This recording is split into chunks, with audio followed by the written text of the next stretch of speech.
నా మీద దుష్ప్రచారం చేసిండ్రు. నేనేమైనా తప్పు మాట్లాడినా? బీఆర్ఎస్ పార్టీ వ్యతిరేకమా సామాజిక తెలంగాణ నినాదానికి? బీఆర్ఎస్ పార్టీకి సామాజిక తెలంగాణ అవసరం లేదా? భౌగోళిక తెలంగాణ వస్తే సరిపోతుందా? బంగారు తెలంగాణ కావాలని కేసీఆర్ గారు ఇచ్చిన నినాదమే కదా. బంగారు తెలంగాణ అంటే ఏంది? హరీష్ రావు ఇంట్లో బంగారం ఉంటే, సంతోష్ రావు ఇంట్లో బంగారం ఉంటే బంగారు తెలంగాణ అవుతుందా? కాదు కదా. ప్రతి ఒక్క సమాజం బాగుంటేనే బంగారు తెలంగాణ అవుతుంది. నేను అదే కదా మాట్లాడినా. దానికి ఇష్టం వచ్చినట్టు నా మీద స్టోరీ లేపిస్తే నేను భవన్లో పోయి కూర్చొని బాజాప్తా, ఎక్కడో కాదు, బయట ప్రెస్ మీట్ పెట్టలేదు, ఏ ప్రెస్ క్లబ్లో పెట్టలేదు, డైరెక్ట్గా తెలంగాణ భవన్ నా ఆఫీస్ అండి, నా పార్టీ భవన్లో పోయి కూర్చొని నేనేం చెప్పినా? నా మీద కుట్రలు జరుగుతున్నది, నా మీద విషప్రచారం జరుగుతున్నది అని చెప్పిన. నేను రామన్నను బుజ్జగించి గడ్డం పట్టుకొని అడుగుతా ఉన్నా, అన్న నీ చెల్లెని,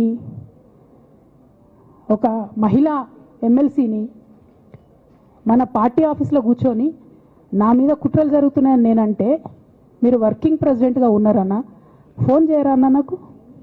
ఏమైంది బేటా, ఎందుకు బాధపడుతున్నావు అని ఫోన్ చేయరా? ఇది ఎప్పుడు జరిగిన ఇన్సిడెంటు?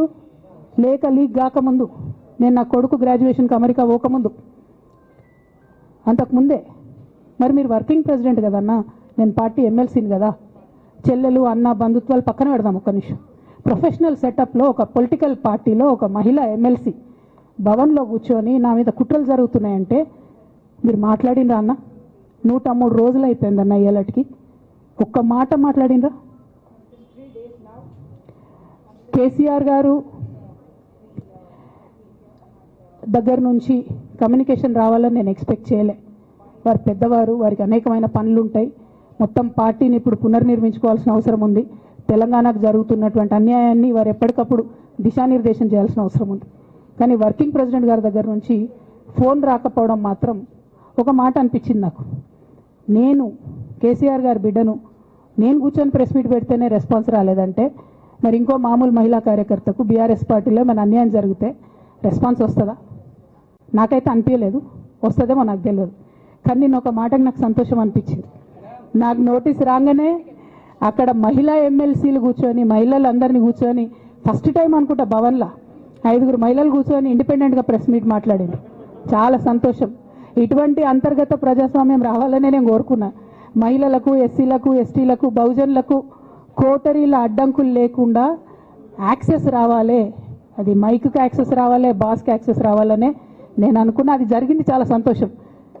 నన్ను సస్పెండ్ చేసినాక అయినా పర్లేదు, కానీ జరిగింది. నిన్న మహిళలందరూ కూర్చొని మాట్లాడి నేనేమంటున్నా అంటే, కేసీఆర్ గారు, కేటీఆర్ గారు, నేను, మా కుటుంబం, మాది రక్త సంబంధం. పదవులు పోతేనో, పార్టీలకు వెళ్ళి సస్పెండ్ చేస్తేనో పోయేటటువంటి బంధం కాదు. కానీ ఎవరైతే వెస్టెడ్ ఇంట్రెస్ట్ ఉన్న పార్టీలు ఉంటారో, పార్టీలో ఉండి కేవలం డబ్బు సంపాదించుకోవాలనేటటువంటి ఒక ఆలోచనతో, వ్యక్తిగత లబ్ధి పొందాలనేటటువంటి ఆలోచనతో ఉన్నటువంటి వ్యక్తులు, వాళ్ళకి కావాల్సింది ఏంటి? మేము ముగ్గురం కలిసి ఉండొద్దు, మా కుటుంబం బాగుండొద్దు, మా కుటుంబం విచ్ఛిన్నమైతేనే వాళ్ళకి అధికారం వస్తుంది. దాంట్లో భాగంగా ఇవాళ మొదటి స్టెప్ నన్ను బయటేసిరు పార్టీలోకి వెళ్ళి. అది ఇక్కడితో ఆగదు.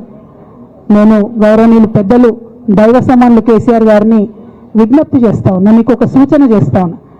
దయచేసి మీ చుట్టూ ఏం జరుగుతున్నదో ఒకసారి చూసుకోండి నాన్న.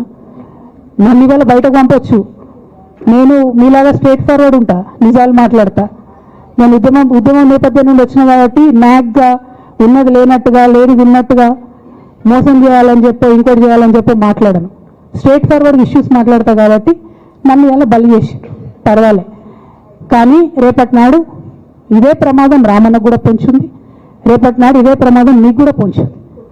అల్టిమేట్గా బీఆర్ఎస్ పార్టీని హస్తగతం చేసుకోవడానికి జరుగుతున్నటువంటి కుట్రలో భాగంగానే ఇవాళ నన్ను ఎలిమినేట్ చేయడం జరిగింది. నేను ఇవాళ ఓపెన్గా అడుగుతా ఉన్నాను, హరీష్ రావు గారికి నేను సూటి ప్రశ్న వేస్తున్నా, ఈ రాష్ట్ర ముఖ్యమంత్రి రేవంత్ రెడ్డి గారు కూడా నేను సూటి ప్రశ్న వేస్తున్నా. నా మీద కుట్రలు ఎప్పటి నుండి ప్రారంభమైనాయి? ఎప్పుడైతే హరీష్ రావు గారు, రేవంత్ రెడ్డి గారు ఒకే ఫ్లైట్లో హైదరాబాద్ నుండి ఢిల్లీకో, ఢిల్లీ నుండి హైదరాబాద్లో ఒకే ఫ్లైట్లో వాళ్ళిద్దరు ప్రయాణం చేసి వచ్చినప్పుడు హరీష్ రావు గారు, రేవంత్ రెడ్డి గారు కాలు పట్టుకొని సరెండర్ అయినాక ఈ కుట్రలు స్టార్ట్ అయినాయి, నా మీద ఈ స్టోరీలు స్టార్ట్ అయినాయి. మా కుటుంబాన్ని విడగొట్టాలనేటటువంటి కుట్ర స్టార్ట్ అయింది. నేను ఛాలెంజ్ చేస్తా ఉన్నా, రేవంత్ రెడ్డి గారు మీరు చెప్పండి, ఆ ప్రయాణం జరిగిందా జరగలేదా? హరీష్ రావు గారు మీరు చెప్పండి, ఒకే ఫ్లైట్లో మీరు రేవంత్ రెడ్డి గారితో కలిసి వచ్చిండ్రా రాలేదా? ఆ తర్వాత నుండి నా మీద ఈ కుట్రలు జరుగుతున్నాయా లేదా? సరెండర్ అయింది మీరు. ప్రతి ఒక్క విషయంలో దాదాపు ఒక 7-8 ఇష్యూస్ ఉన్న ఇన్సిడెంట్స్ ఉన్నాయండి. అఫీషియల్ పిఆర్ఓ ట్వీట్ చేస్తాడు, Congress party official PRO tweet చేస్తాడు, ముఖ్యమంత్రి గారు పిఆర్ఓ, ఈ పాల వ్యాపారంలో అవినీతి జరిగిందని.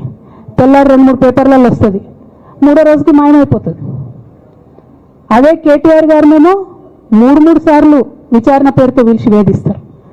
అంటే కేసీఆర్ కుటుంబం నికార్స్గా బరిగీసుకొని కాంగ్రెస్ పార్టీతో రేవంత్ రెడ్డితో కొట్లాడుతున్నాం కాబట్టి మా మీదనేమో కుట్రలు జరుగుతాయి, మా మీదనేమో కేసులు పెడతారు.